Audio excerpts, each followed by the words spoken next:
কোনো প্রকার শীট বানানোর ঝামেলা ছাড়াই রুটি দিয়ে আমি আজকে আপনাদের সাথে শেয়ার করব ভেজিটেবল রোল বানানোর ভিডিওটি। হাতের কাছে থাকা অল্প কিছু উপকরণেই কিন্তু আমি আজকে এই রোলটি বানাবো। যদিও এটা খুব কম উপকরণে বানাবো, তাও কিন্তু এর স্বাদ হবে রেস্টুরেন্টের মতোই। বাসায় রোল বানালে সেই রোলের স্বাদ কিভাবে বাহিরের রোলের স্বাদের মতো হবে সেই টিপস শেয়ার করব। আশা করি আপনাদের ভালো লাগবে। তো তার জন্য আপনাদেরকে মনোযোগ সহকারে আমার সম্পূর্ণ ভিডিওটি দেখতে হবে। ভিডিওটি ভালো লাগলে একটি লাইক দিয়ে চ্যানেলটি সাবস্ক্রাইব করে দিবেন। তাহলে চলুন দেখে নিই কিভাবে ভেজিটেবল রোল বানাতে হয় রুটি দিয়ে। প্রথমত আমি রুটি বানিয়ে নিয়েছি। আমরা রেগুলার যেভাবে আটা দিয়ে রুটি বানাই ঠিক সেরকম করে আমি রুটি বানিয়ে নিয়েছি, কিন্তু রুটিগুলো হতে হবে একদম পাতলা পাতলা। আমি কিন্তু আমার রুটিটা একদম পাতলা পাতলা করেই বানিয়ে নিয়েছি। আর এখানে আটা এবং পানির সাহায্যে একটি পাতলা ব্যাটার তৈরি করে নিয়েছিলাম। এটা আটা হিসেবে কাজ করবে। আটা যখন আমি রোলটা বলবো তখন এটা দিয়ে আমি আটার কাজ করব। তো প্রথমে আমি একটি রুটি নিয়েছি আর রুটিতে দিয়ে দিব অল্প অল্প করে ভেজিটেবল। আর এই ভেজিটেবলটা কিন্তু আমি আগে থেকে রেডি করে রেখেছিলাম। আমি রোলের আরো একটি ভিডিও শেয়ার করেছি আগে, আপনারা কষ্ট করে আমার ওই ভিডিওটি একটু দেখে নেবেন, তাহলে আমি সবজিটা কিভাবে রেডি করছি সেটি বুঝতে পারবেন। আমি এই ভিডিওতেও আবার সবজিটা রান্না করে দেখাইনি, তাহলে ভিডিওটা অনেক বেশি বড় হয়ে যেত। তো আমি প্রথমে একটি রুটি নিয়ে তাতে দিয়ে দিয়েছিলাম ভেজিটেবলটা দেওয়ার পর আমি সাইড থেকে আটা আর পানির তৈরি মিশ্রণটা দিয়ে দিচ্ছিলাম। এটা কিন্তু আটা হিসেবে কাজ করবে। এটা দেওয়ার কারণে দেখবেন রুটিটা খুব সুন্দরভাবে সেট হয়ে যাবে, একটু উঠবে না। তো দুই দিক থেকে সেই আটাটা দেওয়ার পর আমি সাইড থেকে রোলটাকে একটু বলে বলে দিচ্ছিলাম। দেখুন আমার রোলটা কি সুন্দর সেট হয়ে গেছে। একটি রোল এরকম ভাবে বানিয়ে নিয়েছিলাম। আমি আরো একটি রোল আপনাদেরকে বানিয়ে দেখাচ্ছি যে এই কাজটা কিভাবে করতে হয়। এই কাজটা কিন্তু খুব বেশি কঠিন না, একটু দেখলেই বুঝতে পারবেন যে কিভাবে কাজটা করতে হয়। রুটিটা নিয়ে তাতে দিয়ে দিচ্ছিলাম অল্প অল্প করে ভেজিটেবল দেওয়ার পর আমি আবারও দুই পাশে আটা এবং পানির তৈরি মিশ্রণটা দিয়ে এটাকে সুন্দর করে সেট করে দিব। দুই পাশ থেকে ভেঙে দেওয়ার পর আমি আবারও এটাকে মুড়িয়ে নিচ্ছিলাম। দেখুন কি সুন্দরভাবে আমার রোলটা বানানো হয়ে গেছে। ঠিক এরকম প্রসেসে আমি সবগুলো রোল বানিয়ে নিব একে একে। আমার প্রত্যেকটা রোল কিন্তু বানানো হয়ে গেছে। দেখুন গাইস কতটা সুন্দর লাগছে আমার এই রোলগুলো দেখতে। ঠিক এই পর্যায়ে কিন্তু আপনারা চাইলে এটাকে ডিপ ফ্রিজে সংরক্ষণ করে রাখতে পারেন। যখন আপনি এটাকে রান্না করবেন মনে করেছেন ঠিক সেই মুহূর্ত থেকে 10 থেকে 15 মিনিট আগে খুলে রেখে তারপর এটাকে আপনি সরাসরি তেলে ফ্রাই করে নিতে পারেন। তো দেখতেই পাচ্ছেন কতটা সুন্দর হয়েছে আমার রোলগুলো।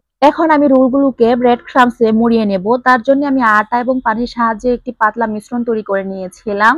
সো দেখতেই পাচ্ছেন আমি সেই আটা ও পানির তৈরি মিশ্রণটাতে রোলটাকে ভিজিয়ে নিচ্ছি। ভিজিয়ে নেওয়ার পর আমি আস্তে আস্তে সেটাকে ব্রেড ক্রাম্বসে মুড়িয়ে নেব। আমি নিয়েছি প্যাকেটের লাল ব্রেড ক্রাম্বসটা, ব্রাউন কালারের যেটা, সেটা আপনারা চাইলে টোস্ট কিংবা বিস্কিটের গুঁড়ো কিংবা পাউরুটিকেও ভালো করে ব্লেন্ড করে আপনারা গড়েই বানিয়ে নিতে পারেন ব্রেড ক্রাম্বস। সো আমি বাইরে থেকে কিনে নেওয়া সেই ব্রাউন কালারের ব্রেড ক্রাম্বসটা নিচ্ছিলাম। একটা একটা করে আটাতে চুপিয়ে নিচ্ছিলাম, আটার তৈরি বাড়িটাতে।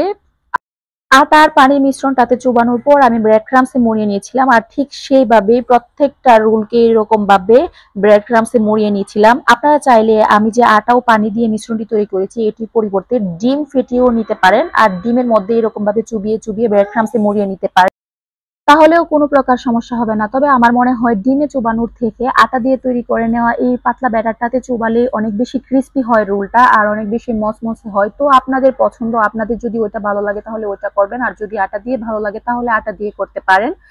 তো দেখতে পাচ্ছেন আমার রোলগুলো ঠিক দেখতে কতটা বেশি সুন্দর হচ্ছে। এখন আমি চলে যাব ভাজার। প্রথমে আমি চুলায় ফ্রাই প্যানে তেলটা গরম করে নিয়েছিলাম। তেল কিন্তু আমি অনেক বেশি গরম করে নিইনি। যদি অনেক বেশি গরম করে নেন তেলটা তাহলে রোলটা দেওয়ার পর ব্রেড ক্রাম্বস থাকার কারণে এটা কিন্তু খুব তাড়াতাড়ি পুড়ে যাবে। তো আমি প্রথমে 3টে রোল দিয়ে নিয়েছি।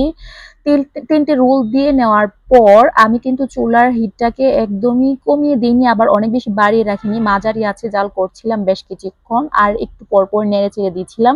ঠিক এরকম ভাবে আমি কিন্তু রোলের 4টে পিঠি একটার পর একটা করে উল্টে দিচ্ছিলাম আর হালকা কালার করে সুন্দর করে ভেজে নিচ্ছিলাম। আপনারাও আস্তে আস্তে জালটা দিয়ে তারপর আস্তে আস্তে করে রোলগুলোকে বেশ কিছুক্ষণ সময় নিয়ে ভেজে নেবেন। আমার রোলগুলো ভাজা হয়ে গেছে, দেখুন কি সুন্দর কালার আসছে।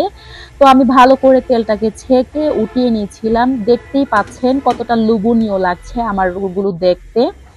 এরকম ভাবে আমি সবগুলো রোল ভেজে নিয়েছি। আশা করি আপনারা দেখতেই পাচ্ছেন আমার রোলগুলোর কালার কতটা বেশি সুন্দর এসেছে। দেখতেই পাচ্ছেন বন্ধুরা যে রুটি দিয়ে বানানো রুলও কতটা সুন্দর হতে পারে আর কতটা বেশি ক্রিস্পি হতে পারে। তো আপনারা চাইলে এই পর্যায়ে যে কোনো সসের সাথে এটা পরিবেশন করতে পারেন কিংবা শসা গাজর যে কোনো সালাদের সাথে পরিবেশন করতে পারেন। আশা করি আপনাদের আজকের এই ভিডিওটি অনেক বেশি ভালো লাগবে। যদি ভালো লাগে তাহলে আমার চ্যানেলটি সাবস্ক্রাইব করে দিবেন আর ভিডিওটিতে একটি লাইক দিবেন। আমি যেরকম ভাবে বানিয়েছি ঠিক সেই রকম ভাবে যদি আপনারা বানাতে পারেন তাহলে আপনাদের রুলগুলো আমার এই রুলগুলোর মতো দেখতে এতটা বেশি সুন্দর হবে আর খেতেও কিন্তু অনেক বেশি মজার হবে।